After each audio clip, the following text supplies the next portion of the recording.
उस दिन मोहब्बत की अजीब बेबसी देखी, उसने फोटो तो जलाई लेकिन राख नहीं फेंकी। इस लाइन का मतलब क्या होता है ये आप आज की कहानी में समझ जाओगे। बात है 2015 की, जब अक्षय का प्रमोशन हुआ था। उसकी वजह से कंपनी को बहुत ज़्यादा फायदा हुआ था। कंपनी ने एक बहुत बड़ी इवेंट ऑर्गेनाइज की थी, बहुत ही बड़ी बड़ी पर्सनालिटीज आई हुई थी। अक्षय का नाम अनाउंस हुआ और तालियों की आवाज़ के बीच अक्षय स्टेज पर जाता है, उसको अवार्ड दिया जाता है। अक्षय कहता है थैंक यू ऑल, लेकिन इस अवार्ड का हकदार कोई और भी है, मेरी बीवी अर्चना। मैं जो कुछ भी हूँ अर्चना की वजह से हूँ आज। अभी वो मुझे टीवी पे देख रही होगी। So this is for you Archana, thank you all, thank you. शाम को अक्षय बहुत सारी चॉकलेट्स और फूल लेके घर पे जाता है। बहुत ही खुश था आज। अर्चना भी बहुत ही खुश थी। आज जो कुछ भी हुआ वो सब कुछ वो अर्चना को बताता है कि ऐसे ऐसे मेरा सम्मान हुआ था, बहुत सारे बड़े बड़े लोग आए थे वगैरह वगैरह। देर रात तक दोनों बातें करते रहते हैं। अक्षय अर्चना से बहुत प्यार करता था, बहुत मतलब बहुत ही ज्यादा प्यार करता था। इतना प्यार करता था कि उसको घर के बाहर भी नहीं निकलने देता था, क्योंकि अक्षय को लगता था कि दुनिया बहुत ही खराब है, बहुत ही बुरी है। वो नहीं चाहता था कि उसकी बीवी के ऊपर किसी की भी बुरी नजर पड़े। बार बार उसको अर्चना कहती है कि अक्षय मुझे एटलीस्ट घर का सामान लाने के लिए तो मार्केट जाने दो। हाँ तो मैं हूं ना उसके लिए, तुम मुझे लिस्ट दिया करो, मैं सारा सामान लेके आ जाऊंगा। तुमको नहीं निकलना है घर से, नहीं निकलना है। लेकिन अक्षय अहमदाबाद शिफ्ट हुए हमको 1 साल हो गया है, मैं 1 साल से घर के अंदर बंद हूँ अक्षय। हाँ तो क्या हो गया बंद? मैंने क्यों करके रखा तुमको? मैं तुमसे प्यार करता हूं। दुनिया बहुत ही खराब है। तुम बोली हो बहुत, तुम बाहर नहीं निकलोगे। बोल दिया। अब ये इन लोगों का रोज का डिस्कशन था। अक्षय इतना पॉजिटिव था कि जब जॉब पर जाता तो घर के बाहर लॉक करके जाता, ताकि अर्चना घर के बाहर ना निकल जाए। अब ये जो भी था अक्षय के लिए तो प्यार ही था। अक्षय के ऑफिस में एक लड़की थी जिसका नाम था प्रिया। प्रिया को अक्षय की सिंप्लिसिटी बहुत ज़्यादा पसंद थी। वो अंदर ही अंदर उसे प्यार करने लगी थी। लेकिन जब से उसको ये पता चला है कि अक्षय मैरिड है, तब से ये सोचना थोड़ा बंद हो गया। लेकिन दिल बड़ी कुत्ती चीज़ है यार। सब कुछ पता होने के बावजूद भी वो अक्षय के साथ बात करने का एक भी मौका कभी मिस नहीं करती। वैसे उसका इंटेंशन कोई गलत नहीं था, घर वर तोड़ना ऐसा कुछ भी नहीं, बस अच्छा लगता था उसके साथ बात करना तो करती थी। एक दिन उसने देखा कि अक्षय फोन पर किसी से बात कर रहा है, लेकिन बहुत ही परेशान है, तो वो उसके पास जाती है। अक्षय प्रिया को आते देख फोन काट देता है और कहता है, हाँ बोलो प्रिया, कुछ काम था? नहीं कुछ काम तो नहीं था। तुम ठीक हो अक्षय? हाँ मैं तो ठीक ही हूँ। क्या हुआ? कुछ हुआ क्या? नहीं कुछ हुआ तो नहीं है। मुझे लगा कि क्या लगा तुम्हें? नहीं मतलब मुझे लगा कि तुम फोन पर किसी से बात कर रहे थे, परेशान थे। वो तो मेरी बीवी से बात कर रहा था, अर्चना से। वो जिद कर रही थी कि मेरे को बाहर घूमने जाना है। मैं उसको समझा रहा था कि हाँ तुम समझा रहे होंगे कि मैं नहीं ले जा सकता हूँ, मेरे पास टाइम नहीं है ना? अरे यार तुम सब लड़के कैसे होते हो, तुमको टाइम देना चाहिए अपने परिवार को। हाँ वो सब मुझे पता है, तुम मत समझाओ मेरे को। मुझे नहीं अच्छा लगता मेरी बीवी बाहर जाए, बस नहीं अच्छा लगता मतलब समझी नहीं। अरे तुम्हारा काम करो ना यार, मेरे को काम करने दो। प्रिया को ये केस थोड़ा सा डाउटफुल लगा, उसको पूरी बात समझ भी नहीं आई। लेकिन उसके दिमाग में ख्याल आया कि एक बड़ी स्ट्रेंज बात है कि 1 साल से अक्षय यहाँ पर काम करता है, लेकिन उसने कभी भी किसी से भी उसकी बीवी के बारे में कोई बात नहीं की। इवन पूरी कंपनी में से जितने भी उनका स्टाफ था, उनमें से किसी ने भी उसकी बीवी को कभी देखा ही नहीं है, क्योंकि अक्षय कभी उसको लेके आया ही नहीं है, ना ये लोग कभी उसके घर पे गए हैं। तो प्रिया संडे को अक्षय के घर पर जाती है उसकी बीवी से मिलने के लिए, उसे देखने के लिए। दरवाजा नॉक करती है और अक्षय दरवाजा खोलता है और प्रिया को देखकर बड़ा हैरान रह जाता है। अरे प्रिया, तुम यहाँ कुछ काम था क्या? अरे मैं तुमसे मिलने नहीं आई हूँ, मैं तुम्हारी बीवी से मिलने आई हूँ, अर्चना से मिलने। अब तुम तो कभी किसी को मिलाओगे नहीं तुम्हारी बीवी से, मैं तो लड़की हूँ यार, मुझे तो मिलने दो, मुझे देखना है कि वो दिखती कैसी है। मतलब ऐसा भी क्या है कि तुम उसको छुपा के रखते हो यार? नहीं, वो तो सॉरी, अभी वो नहीं मिल सकती। सॉरी है मतलब? अरे अक्षय, दोपहर के 12 बजे यार, और सॉरी है तो उठा दो ना, मैं इतना दूर से आई हूँ, तुम कमाल है यार। नहीं, उसको नहीं अच्छा लगता किसी से मिलना, किसी से बात करना, उसको नहीं अच्छा लगता। तुमसे भी नहीं मिलेगी वो, तुम जाओ प्लीज, तुम जाओ। अरे बाप रे, मतलब यार तुम तो मुंह पे इंसल्ट कर रहे हो, इतना दूर से आई हूँ, बोल रही हूँ हाय हेलो तो करने दो एटलीस्ट, अरे देखने तो दो। अच्छा तुम नहीं मारोगी? ठीक है, आओ मिलो, आओ बैठो। ऐसा कह के अक्षय अर्चना को आवाज लगाता है और उसे लेने के लिए बेडरूम में अंदर जाता है। यहाँ पर प्रिया बहुत ही एक्साइटेड थी अर्चना को देखने के लिए, उससे मिलने के लिए। फिर थोड़ी देर के बाद अक्षय बाहर आता है और कहता है, हाँ प्रिया, ये मेरी बीवी अर्चना, देखो अर्चना, ये प्रिया है, मेरे साथ मेरे ऑफिस में काम करती है।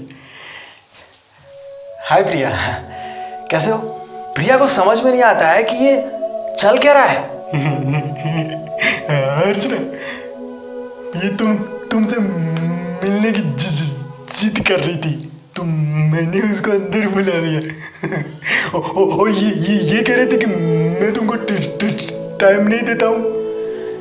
नहीं तो प्रिया, ऐसा कुछ नहीं है, तुमसे किसने कहा ये? अक्षय तो बहुत ही अच्छे हैं, मुझसे बहुत प्यार करते हैं, टाइम भी देते हैं मुझे। इतना अच्छा हस्बैंड किसी के नहीं हो सकते, मैं भी इनसे बहुत प्यार करती हूँ। ये सब कुछ देख के प्रिया बहुत ही शॉक हो जाती है, बहुत डर जाती है और अपनी जगह पर खड़ी हो जाती है। अरे क्या हुआ प्रिया, तुम खड़ी क्यों हो गई? हाँ प्रिया, अभी तो आई हो, बोलो चाय लोगे या कॉफी? प्रिया बहुत डर के दरवाजे की तरफ भागती है और दरवाजा खोलने की कोशिश करती है। अक्षय कहता है, अरे प्रिया क्या हुआ, तुम भाग क्यों रहे हो? तुमको मिलना था ना अर्चना से। अर्चना ये ऐसे क्यों कर रही है? हाँ प्रिया, क्या हुआ? अरे बैठो ना, अभी तो आई हो। मैं अच्छी नहीं लगी क्या तुमको? प्रिया के होश उड़े हुए थे, वो बहुत ज्यादा डर गई थी, उसको पता चल गया था कि ये लड़का पागल है। वो दरवाजा खोलने की बहुत कोशिश कर रही थी लेकिन दरवाजा खोल ही नहीं रहा था। उसको देख के अक्षय बहुत ही गुस्से में उसके नजदीक आता है और उसको देखते रहता है। प्रिया रोती है कि अक्षय मुझे माफ कर दो, मैं कभी भी तुम्हारे घर पे नहीं आऊंगी, मुझे हाथ छोड़ दो प्लीज अक्षय, मुझे जाने दो।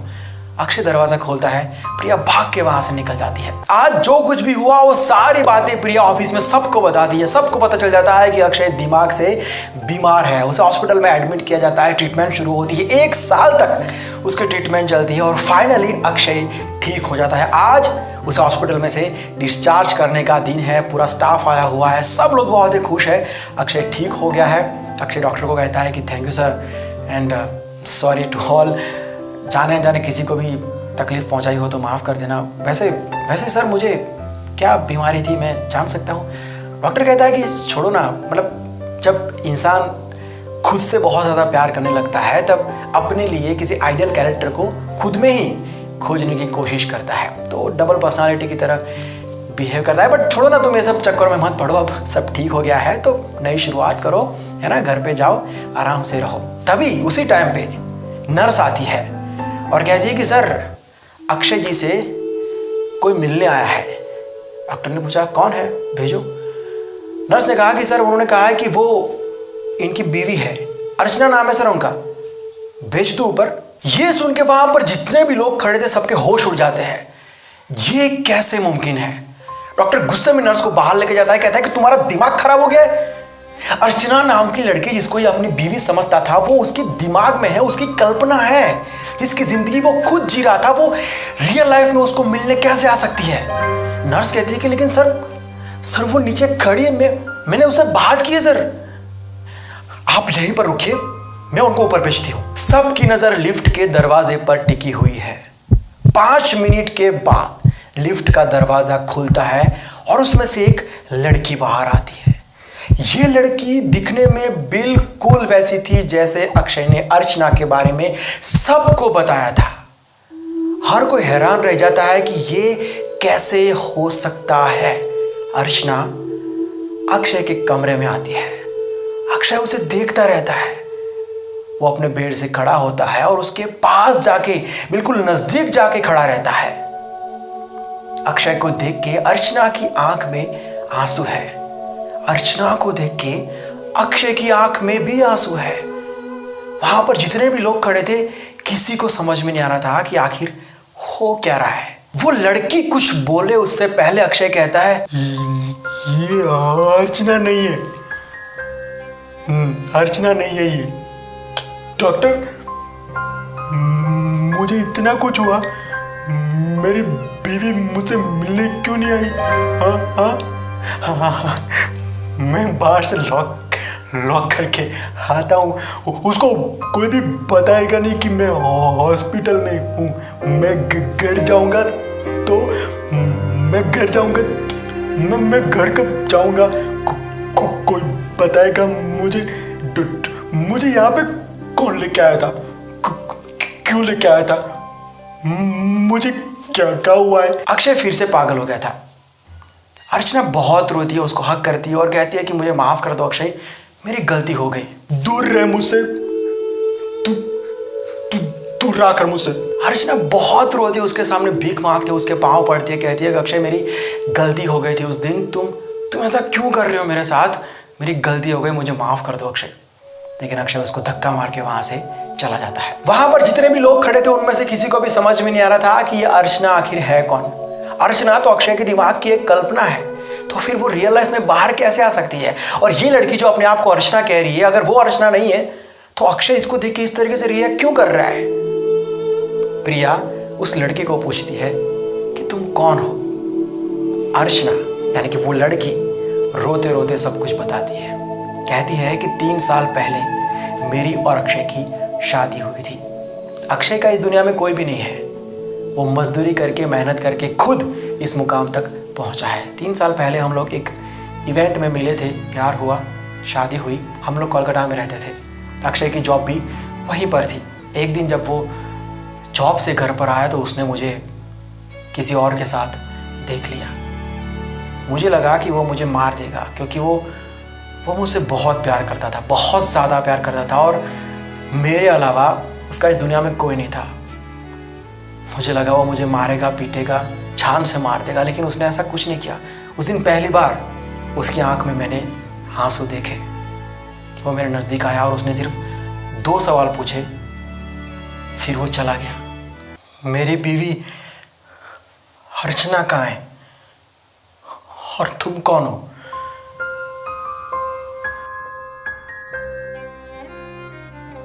तेरा जिक्र, तेरी फिक्र, तेरा एहसास, तेरा ख्याल, तू खुदा तो नहीं, फिर तू हर जगह मौजूद क्यों है? तू हर जगह मौजूद क्यों है?